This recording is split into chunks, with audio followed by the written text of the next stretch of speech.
Good morning. With the help of Hashem, we are learning Yerushalmi Shvis, Pedic Tes, Halacha Vav, all the way to the end of the Pedic. Today's daf is daf Ayin Ches. We're going to start on daf Ayin Zayin Amid Beis, 2 lines before the bottom of the Amid by the 2 dots. We're going to be going back to the second clause in the Mishnah. Chavra Halt Kop, I'm going to read the words. The Mishnah writes that Misha Hoyeloi Pedoi Shvis should nafnuloi be Yerusha. You have Peder Shvius, not clear whether it's prohibited Peder Shvius, whether it's permitted Peder Shvius. The point is that you did not buy it, you did not grow it. It came to you automatically, either Birusha or even a gift, as we'll see when we learn the Gemara, versus someone even who is going to acquire something from the Hefker, which will demand for them to do some effort to pick it up. When you get a gift, it's possible that you get a gift and it came to you effortlessly. That's the case. Machlekes Rabbi Lezer, which is Rabbi Eliezer, but here called Rabbi Lezer, and the Chachamim, the words of Rabbi Lezer is Yinosnu le'oichleim, which means you can't eat it, but you give it to those who eat it. You give it, and the Chachamim say, oh, you can't do that because then the sinner will be benefiting. We don't understand what sin and what benefit, but you have to sell it to the people that will eat it, and the money you can't keep. So we're going to have 2 very different understandings. Machlekes Reish Lakish, Rabbi Yechanan. I'm saying it in this order because the Gemara is first going to quote Reish Lakish, and then Rabbi Yechanan as how to understand this clause of the Mishnah. Some of this topic will link us back to a machlekes between Beis Shammai and Beis Hillel that we had in our pagination on Daf Chav Zayin.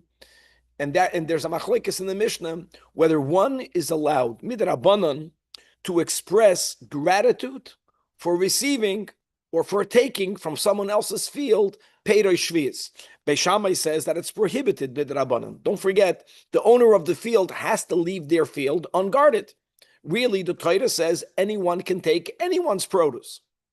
Expressing gratitude somehow denotes that you acknowledge for them being the balabas, that they did you some sort of favor, which they didn't, which is why you can't express gratitude. Beis Hillel says at the end of the day, it's someone's field. You go ahead and you say, thank you. It's going to be amazing how some of that, according to Rabbi Yechanan, that machlekes will be linked to the machlekes in the Mishnah. After the Gemara clarifies the second clause in the Mishnah, the Gemara will cite a halachic ruling concerning what were to happen if someone sells shvius produce that was kept beyond the deadline of beer.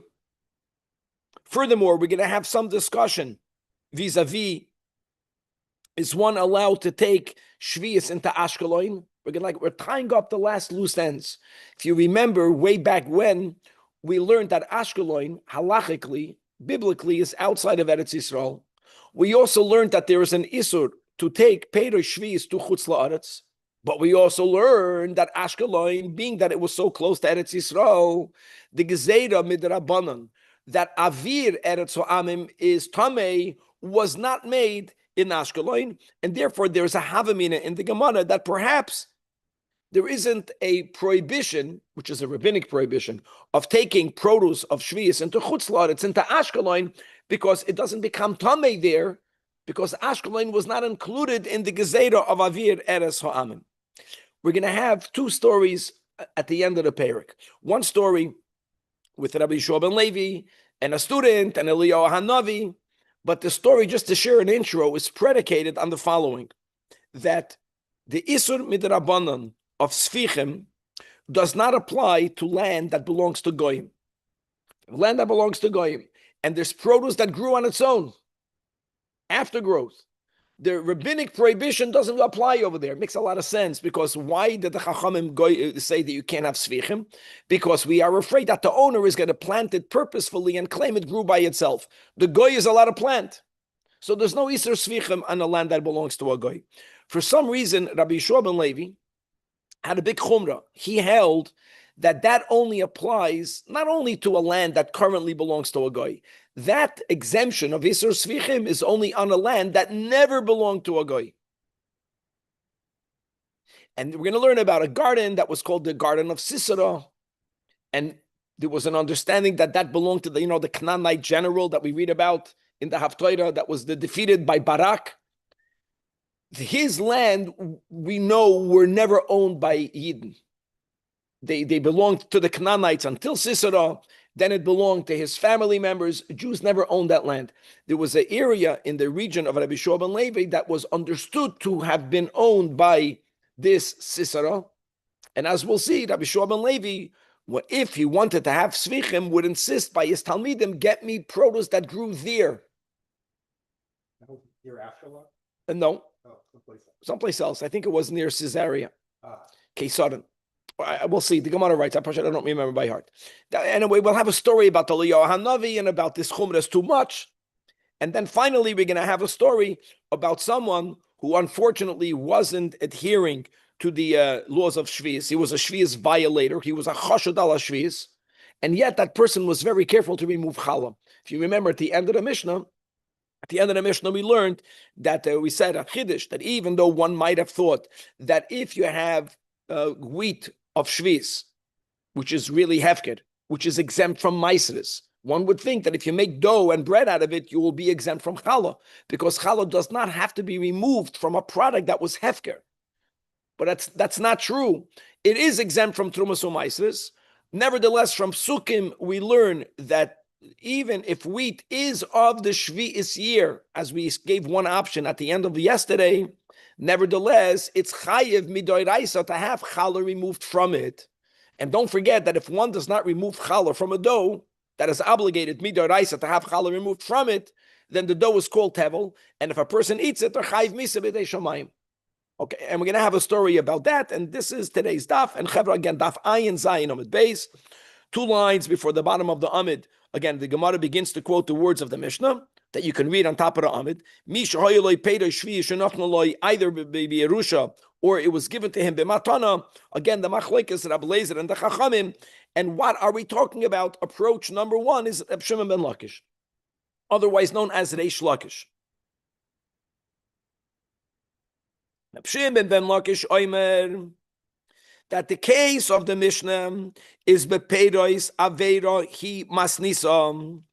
What does peiros aveira mean? Chavra, either it means it belonged to a person that guarded his field, not allowing others to take product, or let's connect it to the topic of our Mishnah that this item reached the Shvi'is deadline, but the owner did not do biur.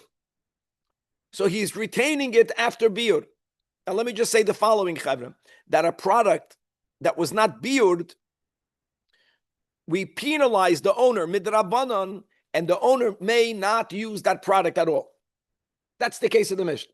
Happens to be that the sinner is not the one that is now questioning whether he can eat it or not, because the sinner died and he bequeathed whatever he owned automatically to his heirs.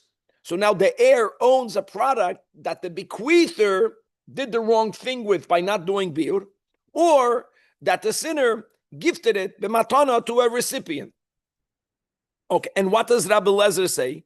Rabbi Lezer says the way Reish Lakish understands the Mishnah, even though his words are yinasnu le'oichleyem, yinasnu le'oichleyem means give it to those who eat it.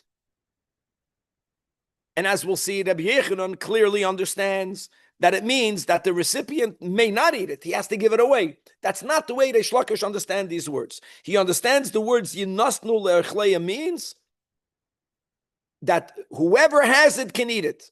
Meaning the recipient, the heir, the gift recipient is allowed to eat it. Like we mentioned, there's an Isur D'Rabbanan to eat peiros that wasn't biured. Yeah, that's on the sinner. This guy didn't sin, so he's allowed to eat it. That's what Reish Lakish understands in Ablezer. Very good. Dan gave a good example that cooking on Shabbos, we know that sometimes the one that is penalized is the one that violated. Now, 1 second. And what do the Chachamim hold? I know there are different ways of understanding. The Gemara is so brief in the Yerushalmi. Look inside the last line in the Pnei Moshe. The last line. The Chachamim, they disagree with that. Ein achoyte niskar. You can't do that. There's some benefit from the sin. Elo yimachru lahen. First of all, it has to be sold.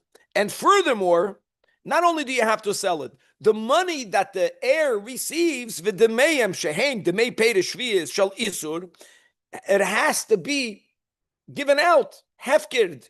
Yischalku l'chol adam. You have to give it out. Why? Because all of this comes from a product that really needed to be hefkird. Even according to Rabbi Yossi, that everyone, even the owner, can take it back. But first you have to declare it ownerless. So we don't want for any benefit to come even to the heir, even to the gift recipient. That's the way Reish Lakish understands the machlokes between Rabbi Lezer and the Chachamim. The biggest chiddush of Reish Lakish is that even though, again, Rabbi Lezer says the words, give it to those who eat it, which sounds like you can't keep it, that's not the way Reish Lakish understands it. It means whoever has it gets to eat it. Okay, gewaltig. Now, Daf Ayin Ches. Frag die Gemara, hold on. How can you say that? Did we not learn, v'hatani, we learned in a Braisa, that hamoitzi peidas aveda, that, again, the peidas aveda, let's go with someone had shvius produce. The deadline of biur came and went, and the person did not do biur. And there is a rabbinic prohibition to derive benefit from that product because you sinned, you didn't do biur. And the Braisa is not talking about the sinner. The Braisa is talking about someone then went ahead and he made it hefker. He was mafker it. Someone goes ahead and he finds it and he takes it. Now, this guy that found it didn't do any sin. Nevertheless, the Braisa says, even if you find it, you can't acquire it. Asur liga bohen. So clearly you see from a Tana that even though you're not the sinner, since Peter Shvius, that passed the beer deadline, is midrabanan asur for hana, can't have any benefit from it, so no one can have benefit from it. Now, how can Ablezer argue with the Brais? Mind you, Ablezer is a Tana, but the Gemara gives an answer, according to Reish Lakish, that Ablezer agrees with the Tana. And that is, Shanyehi mitziyah, Shanyehi shenafnu lo al karchoi. If you find something in the street, like we spoke out, for you to acquire it, you have to make some effort. You have to choose to acquire it. You have to bend down and pick it up. Don't bend down and pick up something that is prohibited. Don't do it. When a person inherits, he doesn't make any effort. B'derech memela, right? The bequeather passed away, and the heirs own it without any effort. And the same thing is with the gift. Understand something. If I write a document, or if I put something in your chutzit, and I say it's yours, I know that there are times that the recipient of a gift might have to make an effort, but that's not the case over here. Here, since no effort was made by the recipient, that means they didn't do anything wrong. So that's the vort of Rabbi Eliezer. Once they now have it in their possession, they can eat it. Beautiful. Question. Yes. What if do we assume therefore that they have no knowledge of the fact that this product has, I mean, just Bisman, you could tell. So let me just say what Vlad is saying in different words, which is, I think, the same thing. That according to the Gemara's understanding, Ein Lachanami, if there was any type of effort made on behalf of the one who received it, then they can't eat, then they can't use it. It's only when there was no effort. Now, knowledge, it doesn't matter, Vlad. Aside of the fact that according to Rabbi Yossi, no one would really have knowledge unless they have knowledge. Because even if this product, everyone knows the deadline is here, think about it. What should have happened is that the owner would have put it outside his house. He would have declared it ownerless, and he was allowed to take it back. So it wasn't that people who kept beer did not have this product. Happens to be that this person didn't do beer. Okay. Coming back, Rabbi Yochanan has a whole different understanding. First of all, he argues with Reish Lakish, and he says, "Beperois heter masnisa." First of all, why does Rabbi Yochanan argue with Reish Lakish? Before we go on, they all say, because since midrabanan, perois shvius, that was not biured, midrabanan is asur bahana, he disagrees with anyone holding Whether you're the sinner, whether you're the recipient, whether you did make effort, whether you made no effort, no one can benefit from it. So therefore, that's not the case of the Mishnah. What is the case of the Mishnah? A normal Peder Shvius prior to the time of Biur. Okay, so what's the issue now?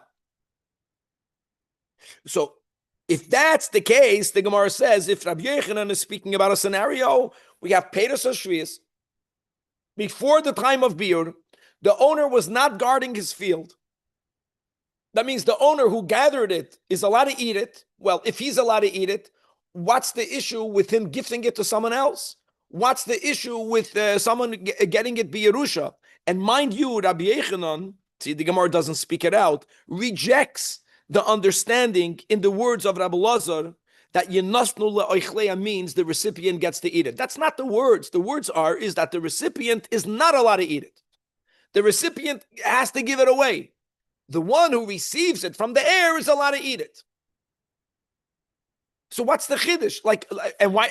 And more than that, why does he even have to give it away? So asks the Gemara on Rabbi Yochanan, if you hold our Mishnah speaking about the Peder Seter is Bahadot Haninan, that's Beloshen Bitmiya. Rabbi Lezer Oimi Yinasnu Le'achleim. Why Yinasnu Le'achleim? Why do you have to distribute it? Why can't you eat it? Look inside the Rashirilio, 6 lines from the top. Ibe Peder Seter Amai Kones L'Hul Rabbi Lezer. Why is there any penalty? Which again, that's the understanding of Rabbi Yochanan of giving it away. The recipient has to give it away. It's a penalty. The Yinasnu Le'achleim. Which the mashma, according to Rabbi Yochanan, oichleim in someone who receives it from the heir or from the gift recipient is allowed to eat it. But yoidish or mekabel matana, they themselves, loy. Why? V'amai yoichel hala v'chadi. Let him eat it. Let him rejoice with it. Okay. Now, really, the Rashi Ilio says. What about the Chachamim? Very good. Just like the Gemara is challenging Rabbi Yochanan right away with the words of Rabbi Eliezer. If there's no sin, the words of the Chachamim also don't fit. The Gemara could have asked the same question inside the Rashirilya of Huadin. The Havamotzi like Shoyele, Ibe Peder Seter Hechi Teran Eina Choite Niskar. Man the Charshemei Chet. There's no sin here. So why didn't the Gemara ask on the Chachamim? Says that Rashirilya Ela Sidra de Masnisa Nakat. Because we're going in the order of the Mishnah. The Mishnah quoted Shitas Rabbi Eliezer first. So first we challenge the understanding of Rabbi Eliezer, and when we answer Shitas Rabbi Eliezer, automatically we'll understand the issue with the Chachamim to a point. And what's not understood will be the next question in the Gemara. So the Gemara says Gavaldik. Rabbi Eliezer duhu shamuti. Rabbi Eliezer follows the shita of Beis Shammai, and we learned above in the Shvius. Shamuti has 2 meanings. Either Rabbi Eliezer prior to passing was put in a chedem, shamta, but here it means he was a Talmud of Beis Shammai. Now, what Beis Shammai are we referring to? So, my friends, if you're using the Oiz V'Hadar / Art Scroll and Daf Chav Zayin, we had a Gevaldik Machlokes in the Mishnah between Beis Shammai and Beis Hillel regarding anyone taking Peiros Shvius from someone's field. Are they allowed to express gratitude to the owner of the field? Beis Shammai says, Midarabanan. No, you can't. Because Hashem says you have to leave your field open. Expressing gratitude implies that you did a favor for me. You did no favor for me. It wasn't yours to keep. I took it from God. God allowed me to take it. Very good. Can't you express gratitude that is keeping the mitzvah? Beis Hillel says you're allowed to do it. So whichever way, whatever it is that you are troubled with Beis Shammai, okay, so now you're happy with Beis Hillel. Now hold on. 1 second. I want to make a point over here. Rabbi Lazar takes it one step further. Based on the fact that, first of all, Rabbi Lazar follows Shittas Beis Shammai, who says that the Taninon, and again, you have to go with the words, with Ein, right in the bracket. Ein oichlin peiros shvius b'toivam. You can't express gratitude to the owner when you take from that person's field peiros shvius. Okay, what does that have to do with our topic?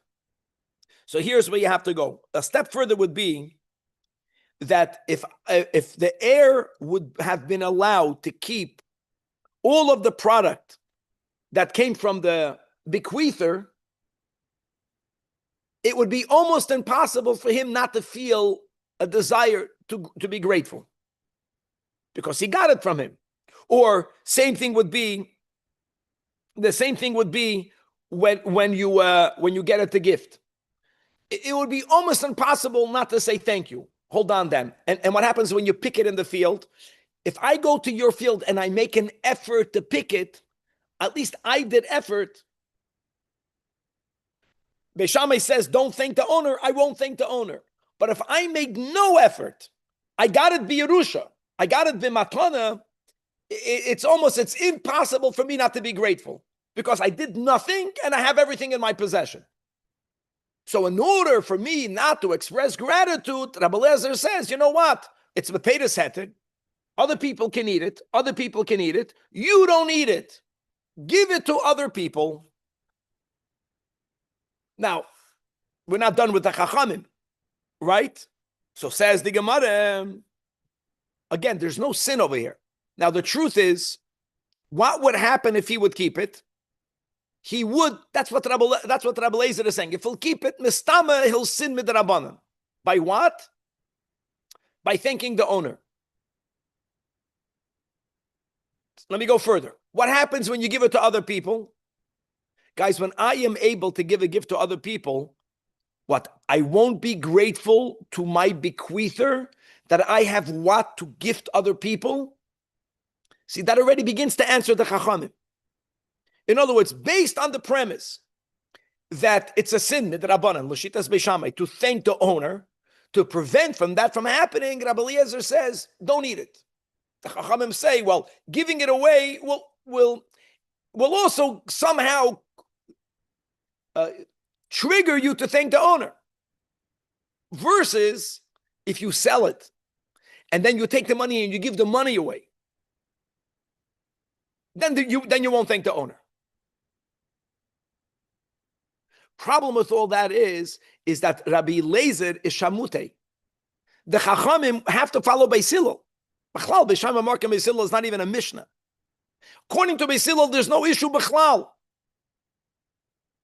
So instead of the Chachamim going ahead and going even more machmer than Rabbi Eliezer, if we are afraid that if you receive something, you're going to express gratitude, so then what? So then give it away? The Chachamim say, well, don't even do that. You can't even, you got to sell the thing, give the money away. The Chachamim hold like Beis Hillel. According to Beis Hillel, he should be able to keep it. That's the Gemara's kasha. But in this case, Rabbanan misivin le'she'ein achoyta niskar, that should not be Shitas Chachamim. So explains the Rashi Elio. On this, they should have told Rabbi Eliezer, you get to keep it. Look inside the Rashi Elio, 16 lines from the top. It's almost in the middle of the right column. Uparchinan, based on this, the Gemara asks, Bahador Rabbanan misivin le.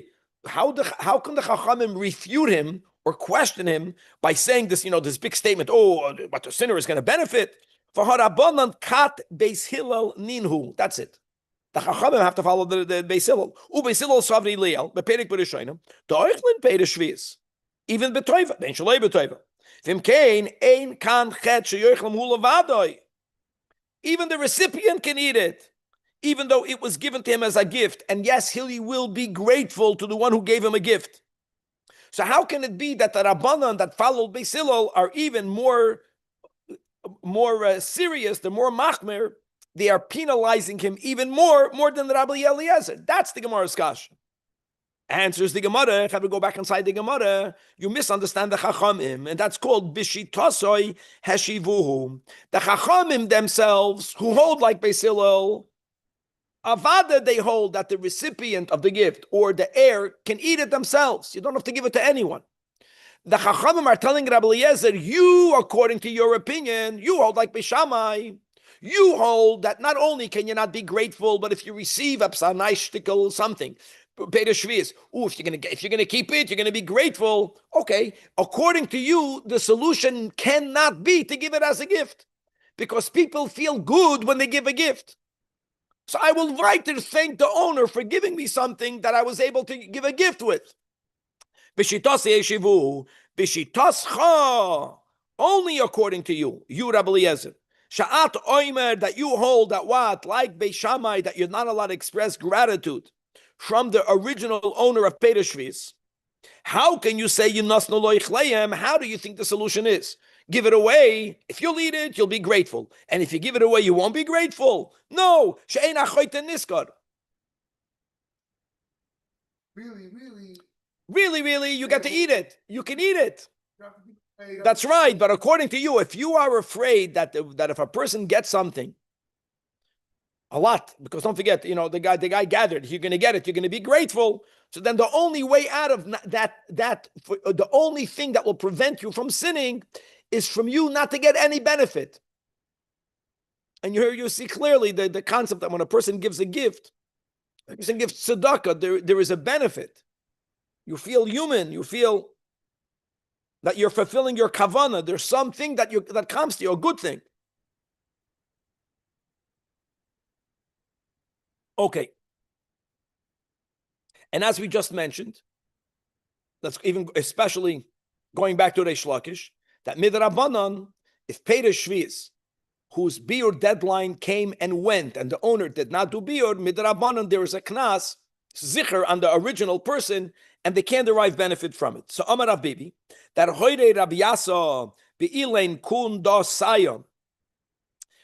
saya are artichokes. And we're speaking about those products that were kept after the time of biur. And again, midrabanan, the owner can't have hana, but then he sold it. So now we want to know is whether the isur of hana goes on the geld. That yes, it does. No,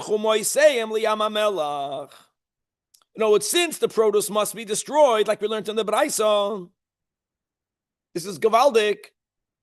Like we learned also in the Braisa, just on top of the Amid, that if you find Peiros Shvius la'achar zman habiur, you find it in the street, don't pick it up. If the owner sold it, and when he shouldn't have, then the penalty that was given to him vis-a-vis the product goes on the money, and the money has to be destroyed. Okay. Daf Ayin Chesam Beis.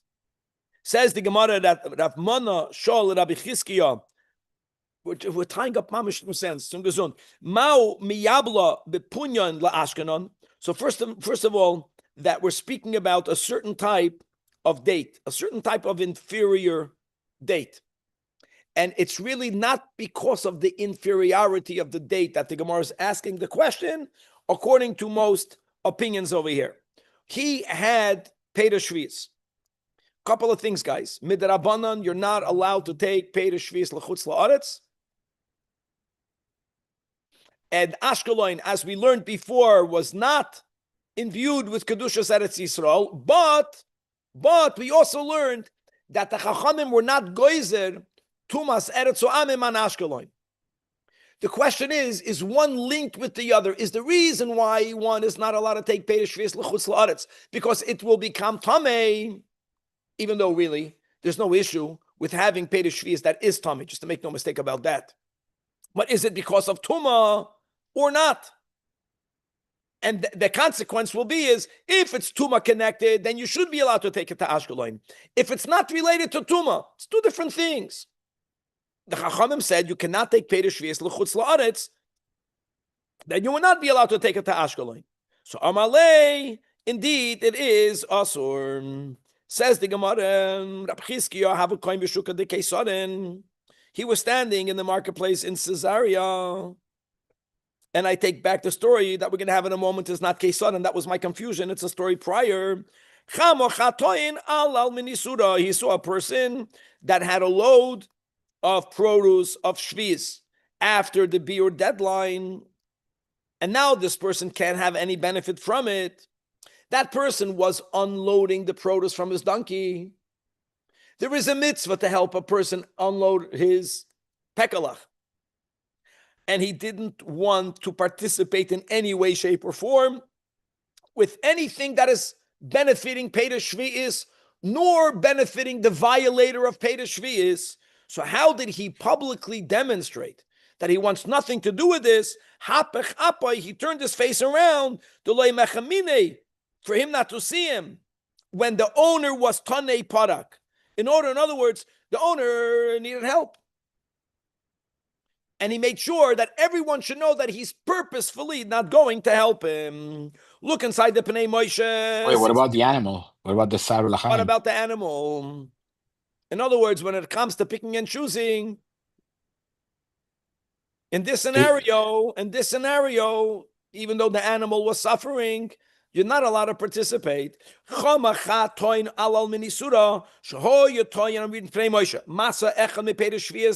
what? So what did he do? He turned his face around. He turned his for him not to see that he's going and picking out, taking down again, and he needed assistance. He made and kol kachlama. The kasha is, you know what he could have done? Why does he have to turn his face around? He can tell him, I'm not going to help you. I'm not helping you. This is a product that's usher. Why did he have to turn his face around? Why did he have to trouble himself? Right, Kevin? Since he's not allowed to, the whole thing is prohibited. You're not going to be misayeh l'dei oivre avera. So that's what Kevin pointed out. Even in a case where an animal will benefit, but the person is sinning, you're not allowed to participate. But why did he have to turn his face around? So it answers the Gemara, his turning his face around made it known publicly that he's against what was happening over here. In other words, says the Pnei Moshe again, this is the middle of the Amid,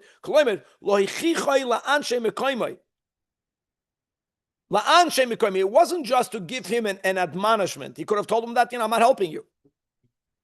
Mechiach means you're giving an admonition. But it was like a public admonition. Everyone should see that Rab Chizkiah, I'm telling it to him. You see it by what he did. He turned away from him. For people to learn not to do that. Shama Rabbi Yaakov bar Acha, when Rabbi Yaakov bar Acha heard what Rab Chizkiah did, so he was so happy with what he did. He says, Imei Dahan, the mother of Rab Chizkiah, Yoladat Bar, she gave birth to a man. Look inside the Marafulda. Imei Dahan, Imei Shalzem, Hoylida ben Koloimer, Kezeh bar Inish Gever, Beguvren. He's a man amongst men. That he had the courage to give the guy public haichacha. But what about embarrassing someone in public? I don't think he was asking. I think he was asking everyone. He was doing something with the knowledge that when you find yourself, because of Tzar B'Lechaim, when people see someone unloading their animal and it's they're unloading, it's a mitzvah to help. I don't think he was asking Rab Chizkiah, and I think everyone gets confused. Tzar B'Lechaim. See, I think our thing everyone had over there. Okay, the guy is a sinner, but what did the animal sin? He had a big sign that said, "Usher to help this guy." Like in the show today, the way they do it with the cell phone. I think that's extreme. Not usher to help him, but he turned his back. That was enough. Did everybody know this produce is not usable? It must be. If no one, it had to be that way, Keva. Had to be that way. So why did he have to embarrass him more so by turning his face around? Because people get confused, I think, with the Tzar B'Lechaim. Now that everyone is bringing it up. That's how you get people to sin. You throw a mitzvah in. Okay, the guy is sitting anyway, but what did the animal do? You have Rachmanas on the animal. In the Vila, this guy has, that Rab Chizkiah is going to be helping him unload the Pei Shalisuk. In other words, when it comes to questions where there is a dilemma, it takes a man with a lot of strength to have clarity and to own his psak. Or if somebody's carrying kosher food on a camel, on a donkey, can you help him unload it? I'll tell you why kosher food is much less problematic, because who says he's going to eat it? How do you know the guy's going to eat it? And even though as long as there's a question, you can't do business with it, there's exceptions to that. We learned above. That's not my main business. I bought a lot of food. I bought a oversell, however you call them. And in there was some overstock. And in there was a couple of boxes of non-kosher. You don't know. There's no isur over there. You don't know that it's prohibited. So as long as there's some uncertainty, you can help. But in this case, it's certain that this is not Here for be sure. right. And I'll tell you more. And it's certainly to embarrass him. He embarrassed him in public. When other people had a different opinion, I think the other people felt the animal, help the animal. He said, no, I'm not helping him.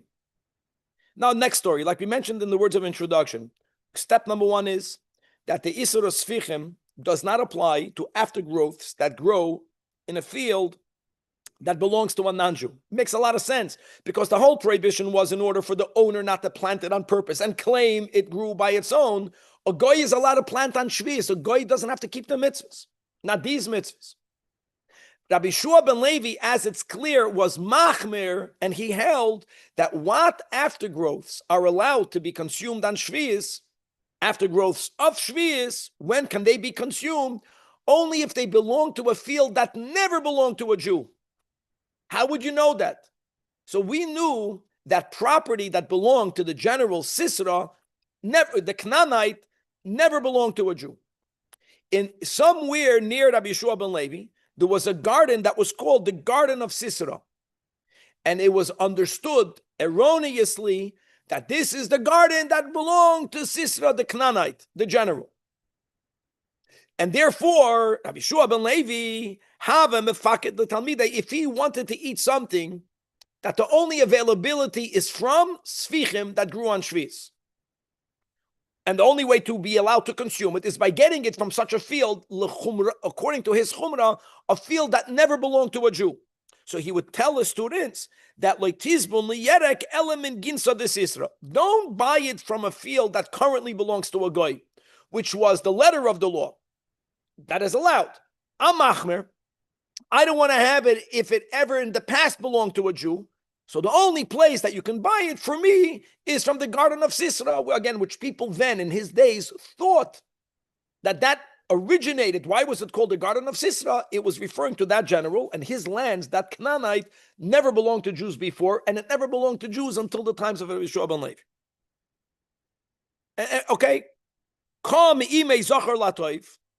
Now, we're not talking about Eliyahu Hanavi appearing to Rabbi Shua ben Levi. We're not talking about that. We're talking about a Talmud that went ahead, a chassid, and he went to get for his Rebbe that product from the Ginsa, the Sisera. So Eliyahu Hanavi interacted with the student. And Amarle, and he tells the Talmud of Rabbi Shua ben Levi, Ezel Emer l'Rabach, go tell your master. Now, why didn't Eliyahu Hanavi tell Rabbi Shua ben Levi himself? Because he wanted to stop this Talmud of buying it. That lays hada ginsa de Sisera. No. This field is not from the properties that were originally from Sisera the general. You're making a mistake. And Bachlal Eliyahu Hanavi, even though Torah Lav Hashemayim, what we certainly listen to him is when he tells us a reality, a metzias that you have to have Eliyahu Hanavi's eyes to know. You don't know what's really happening. This land did not belong to Sisera. This land in the past, the Yudoah Havas, belonged to a Yid. What happened was that Vekatle, there was a non-Jew that murdered the Jew, and Venas Baminei, and he took the land from him. Which goy murdered the Jew for his property? A goy by the name of Sisera. In other words, why did we call him Sisera? Because just like that general Sisera was Asayni Yisrael, so when a goy did something that is very violent, whether his name was actually Sisera, whether they nicknamed him Sisera, the story of this field, which currently is in the ownership of non-Jews, the original owner was a Jew. And there was someone that we're calling Sisera that murdered him and stole this property. So first of all, if I understand correctly, don't buy produce from this field because it belongs to this family, the Isur. They're Ganavim. Doesn't belong to them. They're thieves. They're murderers. However, don't get frustrated that this is not Sisera's land. And I don't know now where to get something from my Rebbe. Don't be frustrated with that because you want to be stringent upon yourself. It's really, he's almost talking directly to Rabbi Shua ben Levi. You're wrong in doing that. You should be equal to your chaverim. Don't make yourself more holier than thou than your chavedim. There is no basis for such a chumrah. Now here, the second argument, you would think that Eliyahu Navi should make with Rabbi Yeshua ben Levi. I would say that perhaps Rabbi Yeshua ben Levi would respond to him. So he told it to his Talmud. He gave him a message. Rabbi Yeshua ben Levi can argue. Eliyahu Navi didn't want to hear the rebuttal for this. That's what it sounds like to me. Very good. This is a very special story. Okay, in other words, he outdid his chumrah. You don't need to be machmer. And I don't believe Rabbi Yeshua ben Levi listened to this. How he reacted. I don't know. I'm just guessing. In other words, my question, Danny, is that the first, I understand why you stopped the student. You have crazy chumras, you should stick with your crazy chumras. I'm not saying me, but Rabbi Yeshua ben Levi. Why didn't he engage Rabbi Yeshua ben Levi? Why is he convincing the Talmud? The Talmud wasn't going to buy it for him. I got it. He didn't want him. Why didn't he want for him to buy it from that field? Because first of all, he was wrong. That it would never belong to the general Sisra. I understand because since the original non-Jew murdered the Jewish owner, don't support this family. He stopped the sale. But the next step, he didn't tell the Rebbe. He told the Talmud. It almost sounds to me like Eliyahu Navi was afraid to argue with Rabbi Yeshua ben Levi. He told his opinion. If he wouldn't have been a Talmud, if he would have been a Chassid, what happens to Chassidim when someone told us that what the Rebbe is doing and their little, foolish, ignorant opinion is wrong? Oh, I have seen what happened. People lived for that. Now, those people never had the guts to tell the Rebbe. Those little people. They would tell a Chassid, but a Chassid would stand up for the Rebbe. Sounds like this Talmud didn't answer.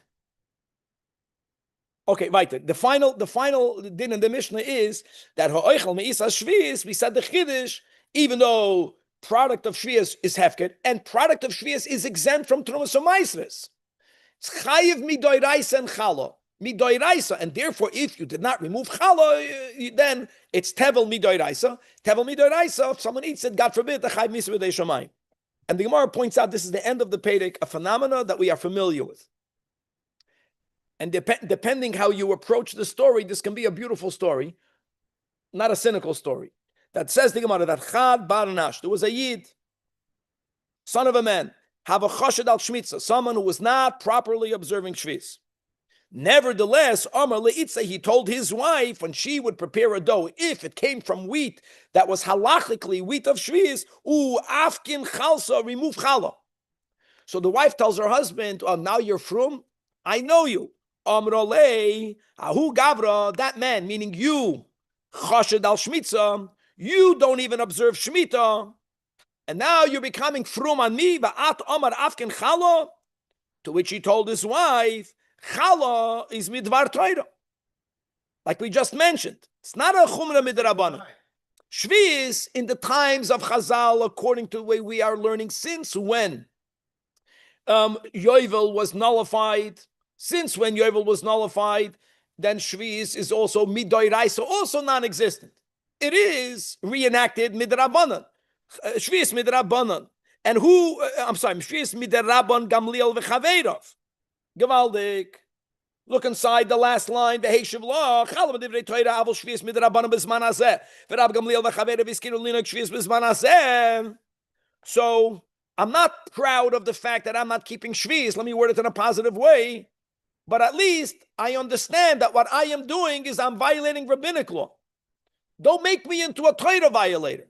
And that's the credit of a Yid. A Yid deep down understands that we want to do what God wants. So even when a Jew is not behaving the way he will, it's not like, since I'm not keeping one thing, I won't keep anything. I'm not keeping one thing, let me keep something else. And especially if what I'm not keeping is midrabanan, what I want to keep is a doiraisa. And ultimately, the keeping of the doiraisa, let's word it that way, will inspire the Jew to even keep the midrabanan. On that we say, Hadron Allah hapegam bahari buzim. We will come back to you. And God willing, tomorrow we are starting the final chapter, the 10th chapter, which is the juicy topic of how Shviz demands for the person